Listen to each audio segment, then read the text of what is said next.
Jambo na karibu hapa na kusalimu mahali ulipo, mahali ambapo unajiunga pamoja na Hope News TV. Karibu kwenda nasi katika asubuhi ya leo kwa matangazo yetu ya asubuhi.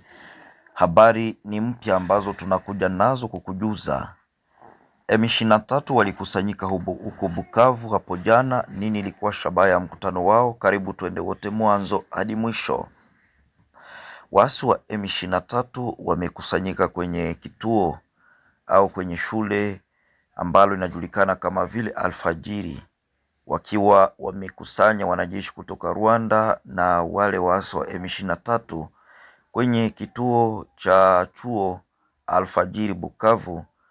Kiongozi anayeongoza M23 AFC Bwana Konenanga na watendaji wakuu kutoka Rwanda walizungumza katika mambo mbalimbali.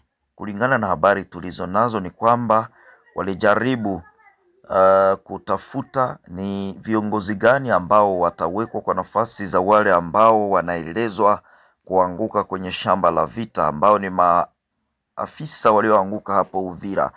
Hivyo kikao kilikusudia zaidi swala hilo. Lakini pia kwa nini wafanye kikao kwenye shule hivi? Wanafunzi walifurushwa kwenye shule na hapo kikao kikafanyika kama njia mojawapo ya kujificha na kujihifadhi kwa kuogopa ndege zisizo na rubani za wazalendo pamoja na serikali ya Kongo. Mkutano huo ambao ulifanyika wilayani Muhumba ulieleza mambo mbalimbali, lakini pia haukupata maelewano, na hivyo wakawa wanafanya mwingine tena kwenye chuo cha Alfajiri, kwa sababu wanajua jeshi haliwezi kupiga shule. Wanaogopa ndege zisizo na rubani na wanajificha nyuma ya shule ili kujilinda. Lengo la mkutano huo liko wazi, kama tayari tumezungumza. Wanachagua kichwa kipya cha AFC.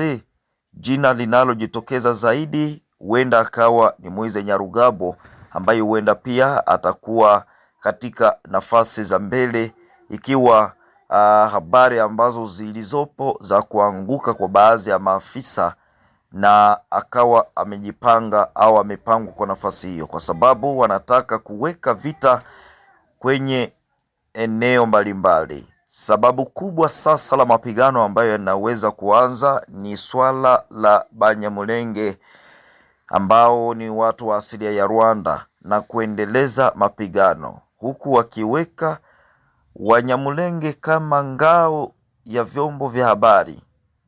Mapigano ni rahisi, wanataka tu kubadilisha uso.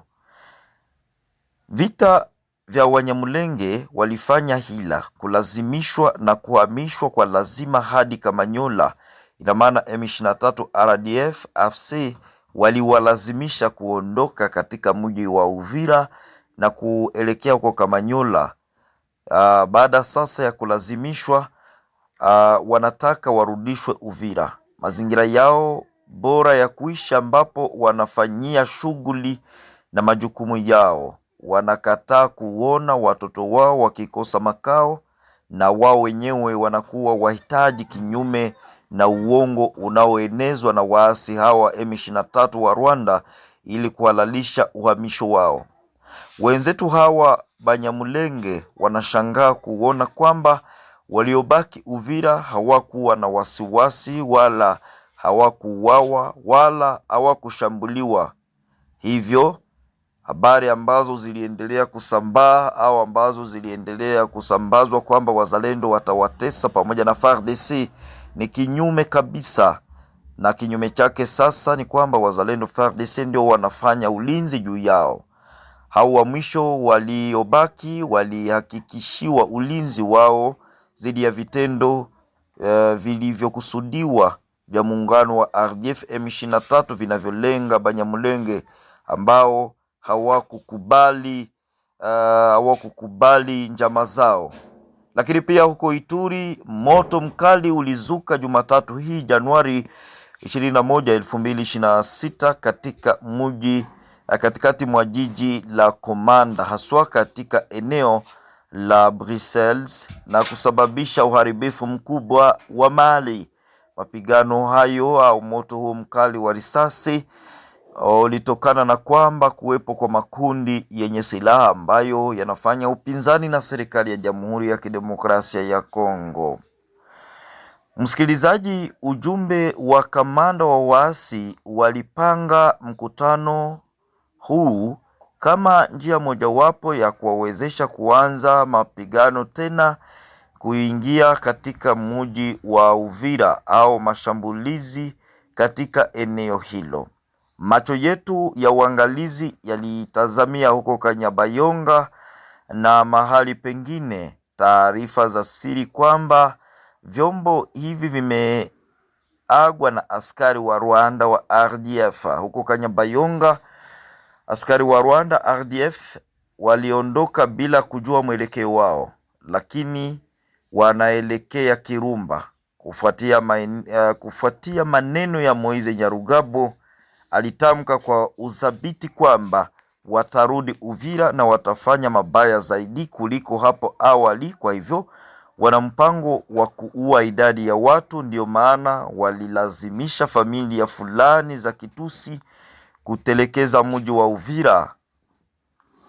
Wapiganaji wa Wazalendo, iweni macho, wa Kivu Kaskazini, iweni macho, huko Kivu Kusini na maeneo mengine ambayo sasa M23 wanakalia, jaribuni kutafuta namna gani ya kuwaondoa au kufanya mashambulizi ya jumla katika eneo lote la Kongo ili kuwavuruga waasi wa RDF M23. Katika mkusanyiko huko Kamanyola, tarafani Walungu, Jumanne Januari 20, Moise Nyarugabo aliwaalika Banyamulenge kujipanga ili kuanza tena mapigano karibu na Uvira, mji ambao walishindwa hivi karibuni na vikosi vya serikali ya Kongo na Wazalendo. Kulingana naye, bila mashambulizi mapya hawataweza tena kutwaa Uvira kwa sababu vikosi hivi vinaendelea kuwarudisha nyuma. Anadhibitisha kuwa kujipanga upya huko Kamanyola kunalenga kuandaa hatua mpya ya kukera Uvira, na kwamba kujiondoa kwa muda kulihitajika ili kujipanga upya. Katika uingiliaji kati wake, Nyarugabo anashikilia kuwa iwapo Banyamulenge hawatachukua hatua ya kurejesha mpango huo, wana hatari ya kukosa tena fursa ya kuingia tena mjini. Kutokana na kukithiri kwa mapigano, ni shinikizo kutoka kwa vikosi vilivyopo. Yakutumba anahutubia wakazi.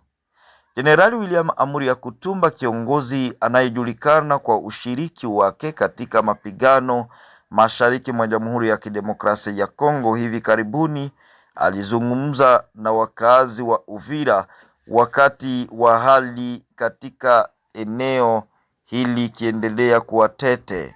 Katika hotuba yake, Yakutumba alikosoa vikali maamuzi fulani ya kisiasa ambayo kulingana na yeye yangezoofisha mamlaka ya taifa ya Kongo na kuwezesha kusonga mbele kwa makundi yenye silaha kama vile M23 na washirika wao.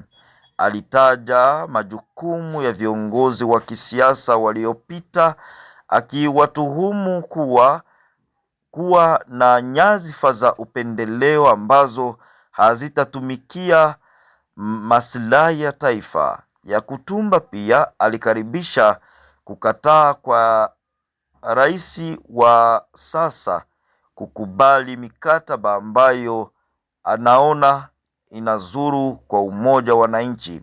Alithibitisha kwamba kuhifadhi uadilifu wa eneo ni kipaumbele na kwamba kuacha majimbo kwa nguvu za nje hakukubaliki. Katika ujumbe wake, alisisitiza kwamba mapambano ya kujitawala na kurejea kwa amani ya kweli yataendelea, na aliahidi kutoa maelezo zaidi katika taarifa zake zijazo.